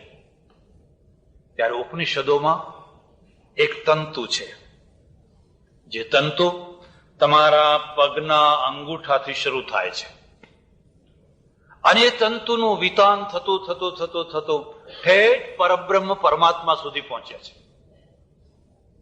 તમારા પગના અંગૂઠાથી તે પરબ્રહ્મ પરમેશ્વર સુધીનો જેટલો વચ્ચેનો એ એરિયા છે, જેટલું વચ્ચેનું ક્ષેત્ર છે, એ તમામ ક્ષેત્રોને સ્પર્શ કરતા કરતા કરતા કરતા કરતા આગળ જાય છે. ભારતીય ફિલોસોફી ઉપર એક બહુ મોટો આક્ષેપ છે, અને એ આક્ષેપ છે કે આ ધરાતલ ઉપરની ફિલોસોફી નથી, એ તો આકાશની તરંગી ફિલોસોફી છે. અને આ વાત કેટલાક અંશમાં સાચી પણ છે. કેટલાક અંશમાં સાચી એટલા અર્થમાં છે કે પ્રજા છે ને એ પાયાના પ્રશ્નોમાં મગજ લગાવે છે કે વગર પ્રશ્નોના પ્રશ્નો બનાવીને એમાં મગજ લગાવે છે. અને આ માત્ર ભારતીય એટલે હિન્દુ પ્રજાને જ્યાં લાગુ નથી પડતું, આ મુસ્લિમ પ્રજાને પણ લાગુ પડે છે. થોડા ટાઈમ પહેલા મારે એક મુસ્લિમ સભામાં જવાનું થયેલું. બધા ઘણા મુસ્લિમો હતા. એમણે સભા આયોજિત કરેલી અને મને બોલાવેલો, અને મેં પહેલી શરત કરેલી. મેં કહ્યું, હું હિન્દુ ધર્મની ટીકા કરું છું, એટલે તમે રાજી ના થઈ જતા, તમે ખુશ ના થઈ જતા હું તમારા વખાણ કરીશ આવીને, એવું ના સમજી લેતા. હું તમારી એ ટીકા કરીશ, અને ટીકા સહન કરવાની શક્તિ હોય તો મને બોલાવો. હું કે સારંગી વગાડનારો નથી, ગાઈને ખમા બાપુ કરી જવું. હું તમને એક બીજી વાત પણ કહું છું. શસ્ત્રશૂર કરતા વાકસૂર છે ને એની મહત્તા વધારે છે. શસ્ત્રશૂર તો જોઈએ છે, પણ વાકસૂર છે ને એની મહત્તા એના કરતા વધારે છે. એ તમે જોઈ શકશો. રાવણનો દરબાર અને કૌરવોના દરબારમાં બેનો ફરક તમે જોઈ શકશો. કૌરવોના દરબારમાં બધા શસ્ત્રશૂર છે. ભીષ્મ, દ્રોણ, કર્ણ, કૃપાચાર્ય વગેરે વગેરે બધા મહારથીઓ છે, બહાદુર છે, વીર છે, 1000 બાણ કરીને મારે એવા શસ્ત્રશૂર છે. એક પણ વાકશૂર નથી. એક પણ વાકશૂર નથી એટલે દ્રૌપદીના લાજ લૂંટાય છે, એટલે દ્રૌપદીના ચીર ખેંચાય છે. ભરી સભામાં પોતાના ભત્રીજાની અથવા એમ કહો કે પોતાના ભાઈની પત્નીની લાજ સભા વચ્ચે શસ્ત્રશૂરોના વચ્ચે લૂંટાય છે, બધા નીચા માથું ગલીને બેઠા છે. ત્યારે રાવણની સભામાં તમે જોજો, રાવણની સભામાં વાકસૂર લોકો છે. સીતાનું હરણ કરીને રાવણ લઈ ગયો, પણ કોઈ લંકાના એક બાળકે પણ એમ ના કર્યું કે આ તમે સારું કર્યું. કોઈ મૌન પણ ન રહ્યા. મંદોદરીએ કહ્યું ધિક્કાર છે, ફિટકાર છે, તમે આ કામ કર્યું. કુંભકર્ણ જાગ્યો એટલે કુંભકર્ણે કહ્યું અરે તે આ કામ કર્યું. મેઘનાદે કહ્યું તું આ કામ કર્યું, પિતાજી તમે આ કામ કર્યું. વિભીષણે કહ્યું કે તમે આ કામ કર્યું, જો આ જ કામ કરવું હોય તો હું તો અહીંથી ચાલ્યો જાઉં છું, મારે આ પક્ષમાંથી રાજીનામું આપી દેવું છે. જે પક્ષમાં દ્રૌપદીના ચીર ખેંચાતા હોય, હવે દિલ્હીના આટા મારો તો શું ને ના મારો તો શું, હું અત્યારે ને અત્યારે રાજીનામું આપી દઉં છું, મારાથી આ નહીં થઈ શકે. તમે તુલના કરો, લંકામાં એક પણ માણસ એવો નતો જેણે રાવણની પીઠ થપથપાવી હોય અને એમ કહ્યું હોય ના હો બહુ સરસ કામ કર્યું, હું તમારી સાથે છું. કોઈ નહીં. અને એનું પરિણામ એ હતું કે શત્રુની પત્ની, ભાઈની પત્ની નહીં, શત્રુની પત્ની 10 મહિના રાખી પણ એનું ચીર ના ખેંચ્યું, એને આંગળી ના અડાડી શકાય. કારણ કે ત્યાં વાકશુર પુરુષો હતા, વિરોધ પક્ષ જાગતો હતો. કૌરવમાં તો વિરોધ પક્ષ કોઈ હતો જ નહીં, હતો તો ચૂપ થઈ ગયેલો હતો. થવા દો, જેમ થતું હોય એમ, જેમ થવા દો. એટલે શસ્ત્રશૂર કરતા વાકસૂર છે ને એની મહત્તા વધારે છે. અને જયારે વાકસૂર મરી જતા હોય છે ને ત્યારે પ્રજાનું મોરલ મરી જતું હોય છે, ત્યારે પ્રજા મરી જતી હોય છે. એટલા માટે ઉપનિષદની અંદર એક પ્રાર્થનાનો મંત્ર છે, રીતમ વદિષ્યામિ સત્યમ વદિષ્યામિ તન્મામ અવતુ અવતુ મામ અવતુ વક્તારમ અવતુ. ઉપનિષદ જયારે શરૂ કરે છે ને ત્યારે એ પરમેશ્વરને પ્રાર્થના કરે છે કે હું સત્ય બોલીશ, રીતમ વદિષ્યામિ, હું સત્ય બોલીશ, રીત બોલીશ. હે પરમેશ્વર મામ અવતુ, મારું રક્ષણ કરો. હું લોભમાં, લાલચમાં, ભયમાં, લાગણીઓમાં સત્યને દબાવી ના દો, મારું રક્ષણ કરો. એટલે અમારે ઉપનિષદમાં એક ખાસ મંત્ર છે, હિરણમયેન પાત્રેણ સત્યસ્યાપિ હિતમ મુખમ તત્વમ પૂષણ નપાવૃણુ સત્ય ધર્માય દૃષ્ટે. સત્ય ધર્માય શબ્દ ઉપર ધ્યાન દેજો. કોના માટે? આ સોનાનું પાત્ર હું કેમ ખસેડું, કોના માટે ખસેડું? સત્ય ધર્માય મહ્યમ, હું સત્ય ધર્મા છું, મારા માટે આ હિરણમય પાત્રને દૂર કરી. સ્વામી દયાનંદ સરસ્વતીના જીવનની એક ઘટના છે. વૃંદાવન પહોંચ્યા અને વૃંદાવનમાં પ્રવચનો કરે. એક મારવાડી શેઠ સાંભળવા આવેલા, બહુ પ્રભાવિત થયા, બહુ પ્રભાવિત થયા. અને શેઠ છે ને એ રૂપિયાની થેલી લઈને આવેલા. એ થેલી એમના પાસે ધરી દીધી. પ્રવચન ચાલુ છે, ઉભા ઉભા પ્રવચન કરે, પાસે થેલી મૂકી દીધી. પણ પ્રવચનના વિષયને બદલતા બદલતા બદલતા જ્યાં મૂર્તિ પૂજાનો વિષય આવ્યો ને મૂર્તિનું ખંડન કરવા માંડ્યા એટલે પેલા શેઠને ના ગમ્યું. અને શેઠને ના ગમ્યું એટલે વાણિયા ધીરે રહીને હાથ લાંબો કરીને થેલી ખેંચી લીધી. પછી ખેંચી લીધી. પાટીદારની વાત કેવી ખબર છે? રહેશે તો કે બ્રાહ્મણને લોટો આપ્યો, હવે એને જે ઉપયોગ કરવો હોય એ. મહાદેવને લોટો ચડાવ, પાણી ચડાવવું હોય તો ચડાવે અને જે ઉપયોગ કરવો હોય એ કરે. જયારે થેલી પાછી ખેંચી લીધી એમણે જોયું, અને એ વખતે ભર્તુહરિનો બહુ પ્રસિદ્ધ શ્લોક એમણે બોલ્યો, નિંદંતુ નીતિ નિપુણા યદિ વા સ્તુવંતુ લક્ષ્મી સમા વિશતુ ગચ્છતુ વા યથેચ્છમ અદ્યૈવ વા મરણમસ્તુ યુગાંતરે વા ન્યાયાત પથઃ પ્રવિચલંતી પદમ ન ધીરા.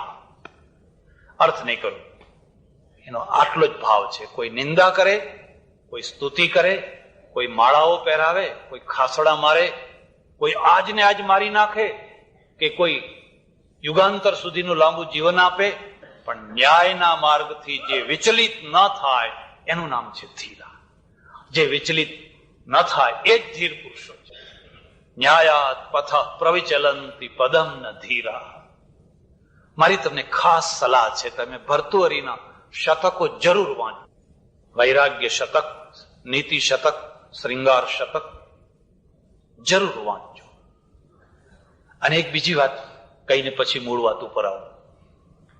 જેની નિંદા ના થાય, જેની ઈર્ષા ના થાય, એ કદી મહાપુરુષ થઈ જ ન શકે. તમારી નિંદા થાય છે, તમારી ઈર્ષા થાય છે, તમે તો ભાગ્યશાળી છો કે તમારી ઈર્ષા થાય છે. ઈર્ષા કોની થતી હોય છે? નિંદા કોની થતી હોય છે? જેના ઘોડા આગળ નીકળી ગયા છે અને જેના ટટ્ટુ પાછળ રહી ગયા છે, એ ટટ્ટુ વાળા નિંદા કરતા હોય છે. જેના ટટ્ટુઓ પાછળ રહી ગયા છે, ચાબુકો ફટકારવા છતાંય જે હવે આગળ નથી ચાલતા, એટલે હવે પાછળ પડ્યા નિંદા કરતા હોય છે કે ઈર્ષ્યા કરતા હોય છે. અને મહાપુરુષ છે ને, એ થવાની આ પ્રાથમિક કસોટી હોય છે કે તમે કેટલી નિંદા સહન કરી શકો છો, કેટલી ઈર્ષાને પચાવી શકો છો, કે તમે ઉશ્કેરાઈ જાઓ છો, તમે આવેશમાં આવી જાઓ છો, તમે નિંદાને સહન નથી કરી શકતા. મને એક ગાંધીજીના અંતેવાસીએ કહેલું કે સાબરમતીમાં જયારે આશ્રમમાં રહે, એમના ત્યાં 7 લારીઓ ભરીને ટપાલ આવે. પેલી ધકેલવાની લારી આવે ને, 7 લારીઓ ભરી આટલી ટપાલ આવે. એ 7 લારીઓની ટપાલમાં 6 લારીઓમાં તો ગાળો જ લખી હોય. અને ગાળો લખનારા કોણ? એક વર્ગના, બધા વર્ગના. બ્રાહ્મણો ગાળો લખે, વાણિયા ગાળો લખે, મુસલમાન ગાળો લખે, હરિજનો, બધા જ ગાળો લખે. જેમના માટે એ કામ કરતા હોય એ એમના વિરુદ્ધ બધા ગાળો લખતા. એક લારીની અંદર કઈ કામની વસ્તુઓ હોય. હવે 6 લારીને મગજમાં રાખવી કે 1 લારીને રાખવી? કાગળ ફાડીને ફેંકી દે. પેલી ટંકણી કાઢી લેવાની પાછી, પીન હોય ને, એ પીન કાઢી લેવાની. જો એ 6 લારીને જો મગજમાં રાખે તો ગાંધી જીવી ન શકે, તો ગાંધીને ઊંઘ ના આવે, તો ગાંધીને ખવાય નહીં, તો એ મહાન ના થઈ શકે. એમાં હોય બરાબર છે, થયા કરે, લખે. આપણને કોઈ ના સમજી શકે એટલે આપણા વિશે ગમે તેવા અભિપ્રાયો આપે, ગમે તેવું બોલે, બરાબર છે. એમાં તમારે કઈ વેગમાં તણાઈ જવાની જરૂર નથી.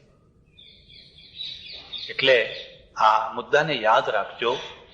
તમારી નિંદા થતી હોય, તમારી ઈર્ષા થતી હોય તો તમે ભાગ્યશાળી માનજો કે તમે કંઈક છો. ભિખારીની કોઈ નિંદાય નથી કરતો ને ભિખારીની કોઈ ઈર્ષાય નથી કરતો. કારણ કે ભિખારી પાસે એનું જ ઘોડું પાછળ છે, હવે એને કઈ કોની નિંદા કરે? એ તો સૌની પાછળ ચાલનારો છે. તો હું ગયો, મેં એમને પૂછ્યું, મુસ્લિમો જ બધા બેઠેલા, પૂછ્યું મેં એમને. મેં કહ્યું, તમારી 1 અબજની વસ્તી છે, 1 અબજની, અને 1 અબજ સરવાળો છે પાછો. અમે હિન્દુઓ તો 60-65 કરોડ હોઈશું, અને 60-65 કરોડે પાછી બાદબાકી વાળા, ભાગાકાર વાળા, સરવાળો નહીં. એમાં બાદબાકી જ બાદબાકી. તમે કેવા? તો કે અમે પટેલ. અરે પટેલ તો ખરા, પણ લેવા કે કેડવા કે કેવા? અને પાછી વાત શું કરે? મને આવીને એક પટેલ કહ્યું, મને કે મહારાજ, પેલા રામને 2 દીકરા હતા ને, તે લવમાંથી લેવા થયા અને કુશમાંથી ખેડવા થયા. આ સાચી વાત નથી, આ સાચી વાત છે. પણ જો આ કલ્પનાને પણ જો આપણે તથ્ય માનીએ ને, તો હવે એક જ બાપના 2 દીકરા ને 2 દીકરામાંથી આ વંશ થયો હોય, તો એ 2 વંશનો સરવાળો કરવાનો હોય, બાદબાકી કરવાની હોય? એમાં કોઈ ઊંચો ને કોઈ નીચો હોય ખરો? પણ ના, ઊંચા નીચાનું જો પગથિયું ના ગોઠવે તો હિન્દુ થઈને ફટ કહેજો એમ કે તો પછી હિન્દુ હોય જ શાનો? જે ઊંચા નીચાનું પગથિયું ના ગોઠવે એ હિન્દુ હોય જ. એનું પહેલું કામ છે કે કડવા કે કડવા તો ખરા, પણ શાખે કયા? અને પછી બધું ઝીણું ઝીણું કાંતવાનું પાછું. એ ઝીણું ઝીણું કાંતતા કાંતતા કહે આ ખરા, પણ અમારા ઘર ઊંચા ને તમારા ઘર. મેં કહું અમારે તો બાદ બાકી છે. અમને તો કદી ખબર નહીં, કોઈ એવો મળ્યો નહીં જેને સરવાળો શીખવાડ્યો. કાં તો ઉઠા ભણાવ્યા છે ને કાં તો બાદ બાકી ભણાવી છે. બાકી સરવાળો તો કોઈને ભણાવ્યો જ નથી. મને તમારા ઉપર પ્રેમ છે કે તમને લોકોએ સરવાળો ભણાવ્યો. એક પેગંબર થયા અને એ પેગંબરે અરબસ્તાનની વેર વિખેર પડેલી અંદરનું લોહી પીનારી જંગલી જેવી જાતિઓનો ટોટલ સરવાળો કરી નાખ્યો. આજે આખી દુનિયામાં તમારો સરવાળો છે. કંઈક કોઈ જગ્યાએ થાય તો આખી દુનિયા હચમચી ઉઠે છે. અમારી પાસે તો સરવાળો નથી. પણ છતાં હું તમને એક પ્રશ્ન પૂછું છું કે 1 અબજની તમારી વસ્તીમાંથી નોબેલ પ્રાઇઝ લેનારા કેટલા નીકળ્યા? મારે બીજું કઈ જાણવું નથી, મારે આટલું જ જાણવું છે. નોબેલ પ્રાઇઝ લેનારા કેટલા નીકળ્યા? અમે 60-65 કરોડની વસ્તીમાંથી 2-4 પેદા કર્યા છે. ઘણા ઓછા કહેવાય, પણ છતાંય કંઈક છે. પણ તમે 1 અબજમાંથી નોબેલ પ્રાઇઝ લેનારા કેટલા પેદા કર્યા? અને ન કર્યા તો કેમ ન કર્યા? કોઈ વાર એનો વિચાર કર્યો? એનું એક જ કારણ છે, તમે અને અમે ઓછા પ્રમાણમાં, તમે મોટા પ્રમાણમાં ધર્મ જનૂનની ચકડોળ ઉપર ચડેલા છીએ. ધર્મ જનૂન, ધર્મ પ્રેમની નહીં. ધર્મ પ્રેમ તો ગાંધીજીએ શીખવાડ્યો હતો. ધર્મ પ્રેમ તો કબીરે શીખવાડ્યો હતો. ધર્મ પ્રેમ તો સૂફી ફકીરોએ શીખવાડ્યો હતો. ધર્મ પ્રેમ નહીં, ધર્મ જનૂન. તમે ચકડોળ ઉપર ચડેલા છો અને ચકડોળ ઉપર ચડેલું જે મસ્તિષ્ક છે ને એ પ્રયોગશાળામાં નથી જવાનું. એ ચિંતન પ્રયોગશાળામાં નથી થવાનું. એટલે તમે ઇલેક્ટ્રોન, ન્યુટ્રોન, પ્રોટોન તમને કઈ ગતાગમ નહીં. તમે એમાંનું તમારે જાણવું નથી.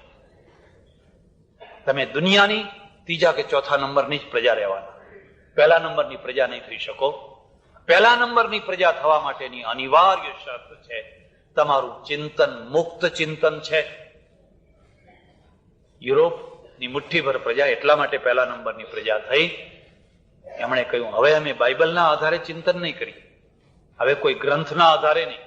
જે પૂર્વ વ્યક્તિઓ થઈ ગઈ એ મહાન છે, રોયટર બંધુઓ મહાન છે, પણ એના મોડલમાં પૂર્ણ વિરામ નહીં મૂકીએ. અમે જમ્બો જેટ બનાવશું, અમે કોન્કોર્ડ બનાવશું, એના ઉપરના બનાવશું, મિસાઇલ બનાવશું.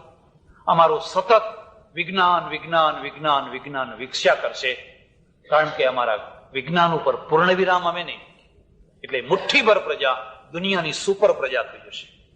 પૂર્વમાંથી જે પ્રજા છટકી, જાપાન, કોરિયા, એ પણ સુપર પ્રજા થઈ. જે પ્રજા આજે પણ રામ જન્મભૂમિ ને બાબરી મસ્જિદ મરી જઈએ, આખો હિન્દુસ્તાન લોહી થઈ જાય, પણ અમારે તો ત્યાં જ પાયો નાખવો છે, અમારે તો નથી જ નાખવો.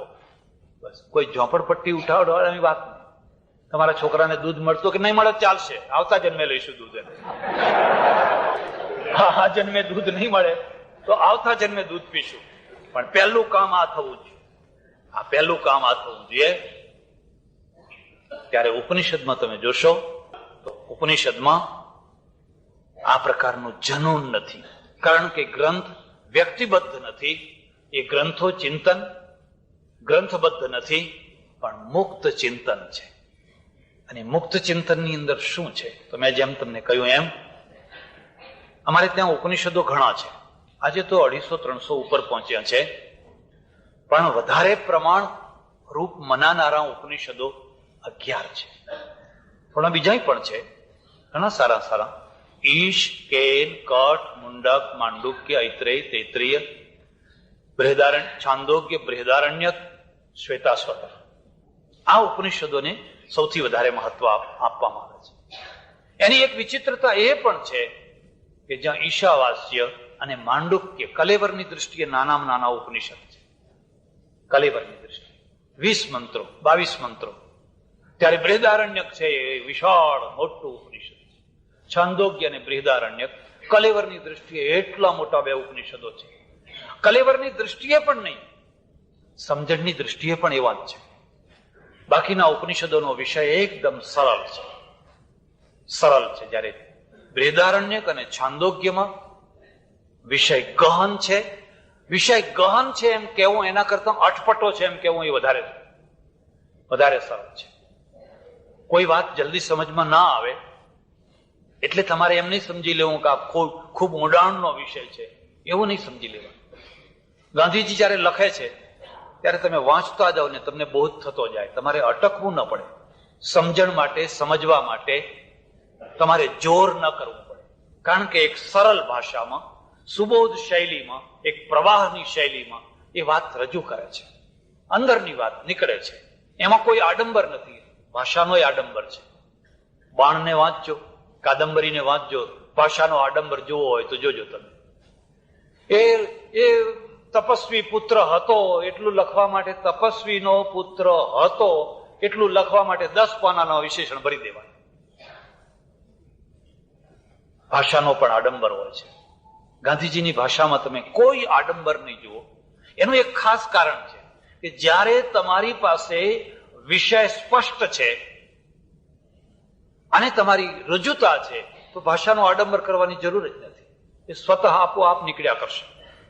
આડંબર ક્યારે કરવો પડતો હોય છે કે જ્યારે તમે પોતે સ્પષ્ટ ના હો, તમે પોતે ગૂંચવાયેલા હો, તમે પોતે ફસાઈ ચક્કરમાં પડી ગયેલા હો, એટલે પછી તમારે ભાષાનો આડંબર કરવો પડે.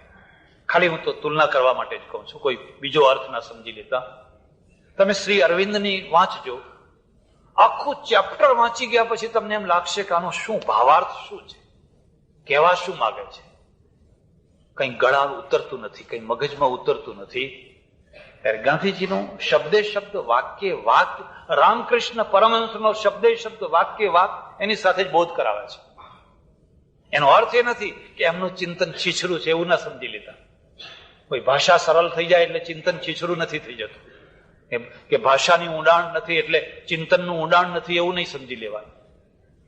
લોકો તો એવું સમજતા હોય છે કે જે વાત સમજમાં ના આવે, બિલકુલ પલ્લે ના પડે, કહેવું પડે કે મહારાજનું જ્ઞાન અગાધ જ્ઞાન. એમ અગાધ જ્ઞાન શું સમજ્યા? અરે કે ઘણું કહી નાખ્યું, ઘણું કહી નાખ્યું, પણ કંઈક તો કહો. તમે તો કંઈક કહો કે ના, પણ અગાધ જ્ઞાન, બહુ મોટું જ્ઞાન. બસ એના એ શબ્દો બોલ્યા કરે, કારણ કે એને કશું, એના હાથમાં કશું આવ્યું જ નથી, એના પલ્લે કશું પડ્યું જ નથી.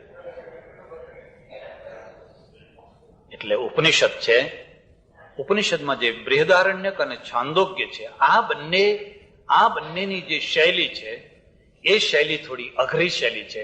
બાકી ઈશાવાસ્ય વગેરે વગેરે ઉપનિષદો છે એ તો બહુ સરળ છે. બહુ સરળ છે એટલું જ નહીં, પણ તમારા જીવનના પ્રશ્નોની સાથે સાથે ચાલે છે.